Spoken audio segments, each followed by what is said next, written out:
Bonsoir, si vous vous connectez actuellement, vous êtes sur Sport Business Africa. Nous sommes la première émission traitant des questions relatives à la gouvernance, au management et au marketing du sport en Afrique et partout dans la francophonie. Installez-vous confortablement, tout de suite le sommaire, une signature d'Estrella Bebeng.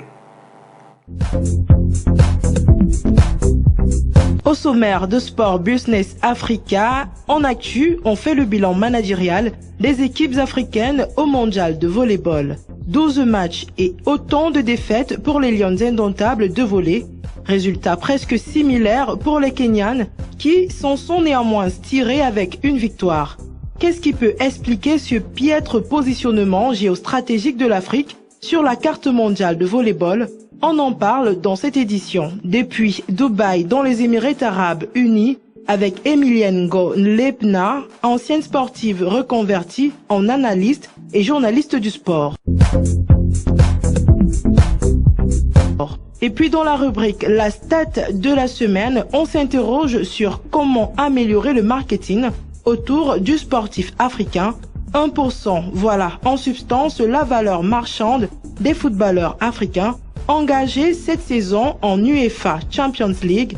C'est ce que nous révélait déjà la semaine dernière une étude réalisée par Sport Business Africa sur la valeur marchande des footballeurs africains engagés en Europe.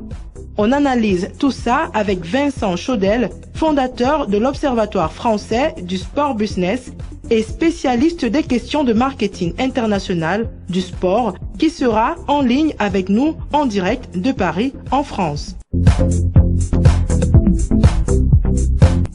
Enfin, ça discute l'absence de l'équipe nationale du Cameroun de handball pour manque de moyens financiers au tournoi qualificatif des Jeux olympiques organisé par la Confédération africaine de la discipline fait suite à de nombreuses défections similaires observées dans les différentes compétitions sur le continent.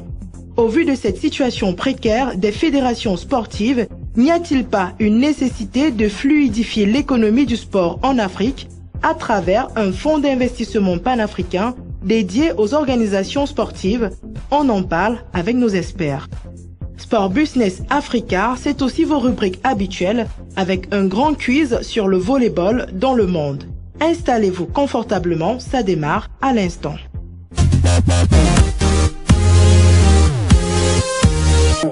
On va revenir justement sur le plateau pour évoquer ça, mais déjà, on va prendre le vol pour Paris où nous attend de l'autre côté, notamment de ce côté-là, Vincent Chaudel. Il faut dire que c'est le fondateur de l'Observatoire français du sport business. Il est enseignant à l'université, c'était un auteur. Il est également un très très grand promoteur du sport business à travers le monde et surtout un spécialiste des questions relatives au marketing international du sport. Il est connecté avec nous. Salut Vincent Chaudel. Alors moi, je te prends directement avec cette question que Tatou, André et moi on évoquait déjà, 1%. C'est donc en substance ce que représente aujourd'hui la valeur marchande du footballeur, des footballeurs africains prenant part à la Champions League cette année. Est-ce que selon toi ce chiffre n'est pas un peu insignifiant? Bonjour. 1%, c'est bien évidemment trop peu. On est dans un système qui concentre le talent en Champions League et c'est un talent à la fois sportif et aussi un talent marketing. Donc il y a une vraie réflexion à mener sur les deux sujets pour le football africain. À la fois développer des talents, et il y en a énormément en Afrique, et à la fois développer un potentiel marketing, une notoriété, ce qu'ont eu des joueurs comme Drogba ou Eto'o et qu'on a du mal à retrouver aujourd'hui, à part peut-être un Mohamed Salah. Alors Vincent, qu'est-ce qui peut donc expliquer cette sous-cotation des footballeurs africains sur le marché européen?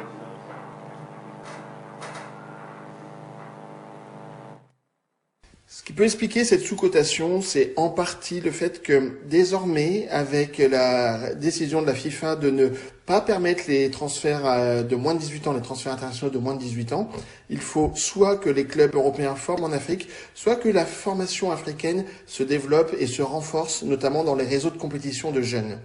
Ça permettra d'avoir des grands talents qu'on a eu jusqu'ici avec des Eto'o, encore une fois, ou Drogba et bien d'autres, mais qui se font plus rares aujourd'hui.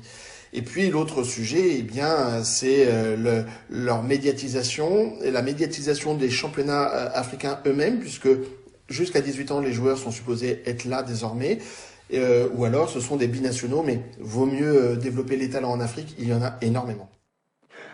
Alors Vincent, la semaine dernière, justement, sur ce plateau, nous évoquions cette polémique-là, l'absence des footballeurs africains sur les podiums européens. Moi, la question que je m'en vais te poser, c'est celle de savoir, est-ce qu'on peut justement créer, on peut entrevoir un lien entre cette absence-là des footballeurs africains sur les podiums européens et justement leur valeur marchande? Malheureusement, oui, il y a un lien entre la sous-médiatisation des joueurs africains et leur absence au niveau des trophées comme le Ballon d'Or ou les meilleurs joueurs. Pourquoi? Eh bien, parce que et nous, on l'a vu en France avec un garçon comme Ribéry, un très grand joueur, mais sous-coté au niveau des réseaux sociaux, sous-coté au niveau du marketing par rapport à deux monstres sportifs que sont Cristiano Ronaldo et Messi, qui ont glané encore des trophées, même s'ils n'ont pas gagné la Coupe du Monde ou s'ils n'ont pas gagné de grands trophées l'année dernière. Donc voilà, Mohamed Salah qui pourtant a fait un très grand championnat, une très grande Champions League, malheureusement a loupé sa CAN et a loupé pour cause de blessure sa Coupe du Monde. Et il n'a pas pu bénéficier à fond d'une saison extraordinaire et son absence sur le podium est quand même regrettable parce que réellement c'était certainement un des meilleurs joueurs, si ce n'est le meilleur joueur l'année passée. Vincent, maintenant, puisqu'on sait, on a conscience de la situation, la question qu'on aimerait se poser, c'est quelle solution pour justement améliorer cette situation-là? Accroître la valeur des joueurs africains, c'est d'abord les soutenir. Il y a une vraie puissance dans les réseaux sociaux en Afrique, sur Facebook notamment, mais pas que, Facebook, Instagram. Beaucoup d'Africains sont dessus, beaucoup de joueurs africains le sont aussi. Il faut les suivre, il faut les soutenir, il faut qu'ils aillent chercher les 10, 15, 20, 30 millions de fans. C'est à ce prix-là, entre guillemets, que se génère l'intérêt des annonceurs, aussi des clubs et des médias. Donc soyez derrière vos joueurs, likez-les, soutenez-les. Il y a du talent en Afrique, ça va le faire. Il y a des talents en Afrique, ça va le faire. Merci beaucoup Vincent. On rappelle donc que tu es le fondateur de l'Observatoire français du sport business et également un spécialiste des questions relatives au marketing international. On aura d'ailleurs l'occasion de t'avoir dans nos prochaines éditions. Il faut rappeler également qu'on devait avoir dans le cadre de ce programme notre confrère de Canal+, Philippe Doucet, avec qui on a également évoqué la question et justement on remarque que les avis sont plutôt partagés à ce niveau-là et on se rend compte justement de la nécessité pour les sélections africaines, pour les joueurs africains, les organisations sportives africaines d'améliorer justement leur marketing et surtout leur présence sur les réseaux sociaux. Alors les gars, quelles sont justement, au vu à la lumière de ce que disait tout à l'heure Vincent, les solutions qu'on peut envisager face à cette situation?